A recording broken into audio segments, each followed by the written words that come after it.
is journalism's sacred duty to endanger the lives of as many trans people as possible.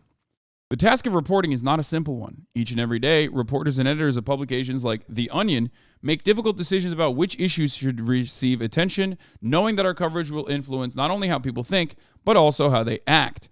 This responsibility is at the core of an ongoing debate over whether news coverage of transgender, non-binary, and gender non-conforming people is unduly biased. As the world's leading news publication with a daily readership of 4.3 trillion, The Onion is compelled to weigh in. We firmly believe that it's journalism's sacred duty to endanger the lives of as many trans people as possible. Quentin is a 14-year-old assigned female at birth who now identifies as male against the wishes of his parents.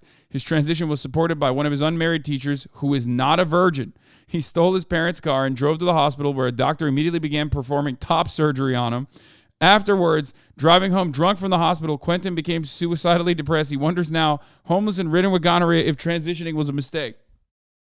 We just made Quentin up, and that's okay. By the way, this literally reads like any article that you would see that's anti-trans, so much so that while this is a joke, because it's on The Onion, when you're reading it, you're like, okay, this is kind of fucked up that they're even writing this.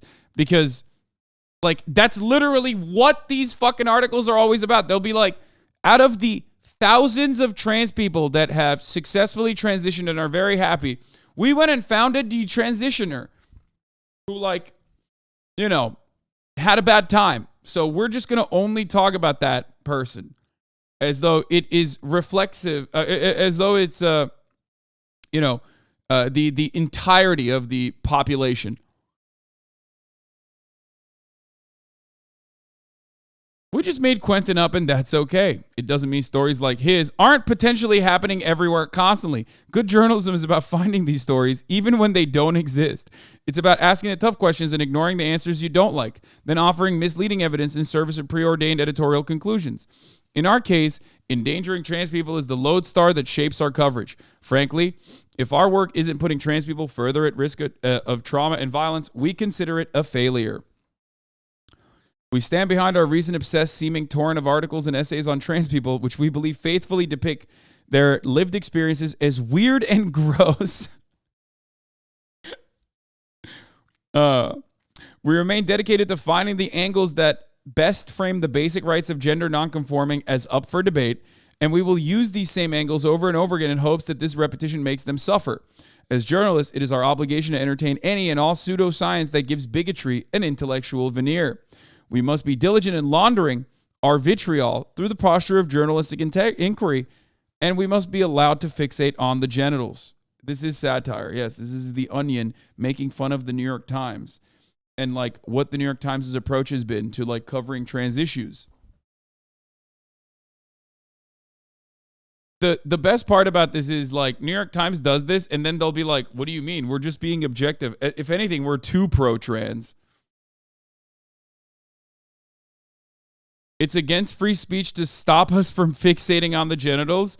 This can also, of course, this line right here, New York Times talking about trans people, teenagers specifically, or conservatives talking about Hunter Biden.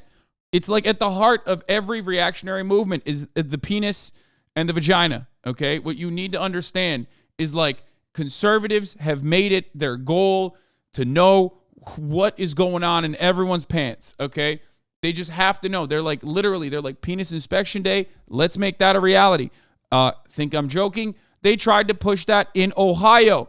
Remember, penis inspection day is a very real thing that the Ohio state legislature tried to push, okay? Like, the Republicans in Ohio, unironically, were like, if you suspect a teenage girl is actually a trans teenage girl, then you are entitled to check their pants, check their underpants. This was a very real Ohio piece of legislation because these people are fucking psychotic. I'm not even kidding. This is a real thing.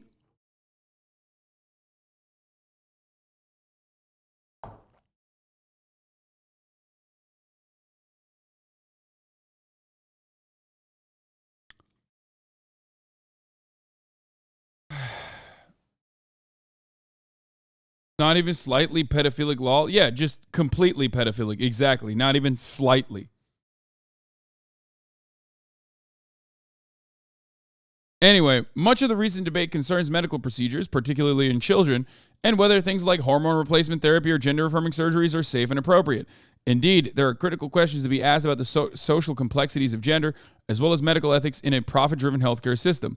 We are simply not interested in any of that. Instead, we will use flawed data and spurious logic to repeatedly write the same hand-wringing arguments asking whether there are suddenly too many trans people around. Journalistic integrity demands nothing less.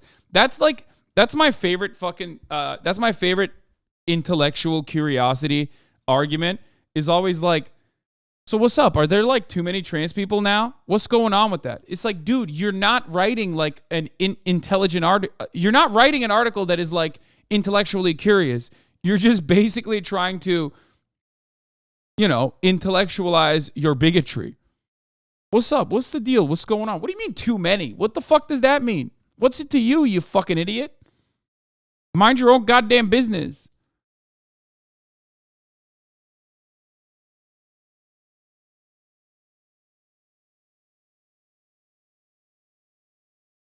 Naturally, courageous reporting like ours has its detractors. Our critics accuse us of transphobia and are trying to murder us online with their online mobs.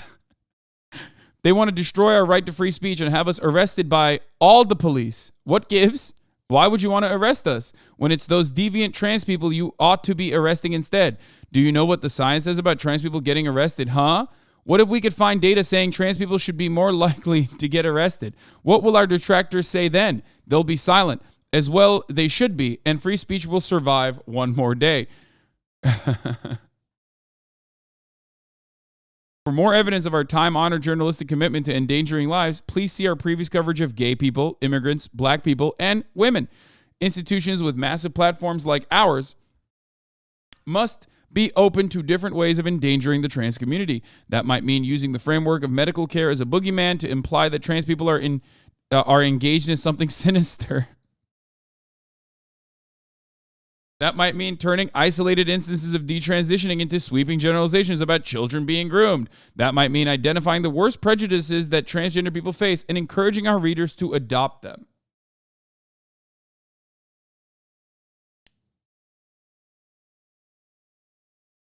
Did you forget yet about how we wrote that there might be data showing that trans people should be more likely to get arrested? What if that were true? Or what if non-binary people are 10 times more likely to traffic infants? What if puberty blockers are a kind of sex crime? What if doctors are climbing through the windows to suture penises to sleeping cheerleaders? The next time you see a trans person, you ought to ask yourself these questions. Again, this is satire, but it is so fucking close to reality. Like,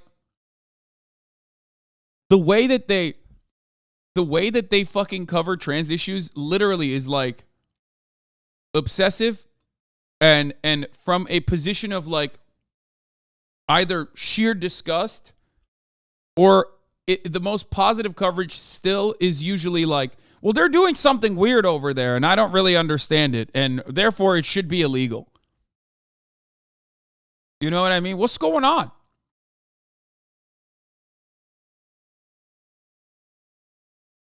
All great journalists, and even those lesser journalists who don't work for The Onion, eventually ponder why we do what we do. Is the point of reporting to illuminate the world around us so that we may make meaning of it? Or is it to cause people in minority groups to question their humanity and persuade others to demonize them? We know where we stand, proudly dreaming of genitals, and you will never stop me from thinking about genitals. It is illegal for you to stop me from reading, writing, and thinking about genitals all the time. What's going on? There was a proud moment in this country where we could write and talk about genitals all the time. Nowadays, liberals want to take that away from you. Ted Kaczynski. Research shows that trans people are over 4 times more likely than cisgender people to be a victim of a violent crime. We salute our colleagues across the media who are working tirelessly to make that number even higher. That's right. Won't anybody think when students change gender identity and parents don't know? Yeah. Won't anybody think of the transphobic parents? Is a really funny argument to make. Is a really funny way to write this article. Because, like, you know, the victims in that situation are the thousands of queer kids that are, you know, homeless, right? Like, pushed away from their families at the verge of suicide. Like, but the New York Times is like, but what about the parents who pushed them out? Why is nobody talking about the parents? Dating another race and parents don't know type beat? Exactly. I know. Wait, this was published yesterday? Yeah, I know. That's why we're you know, doing this. That's why we're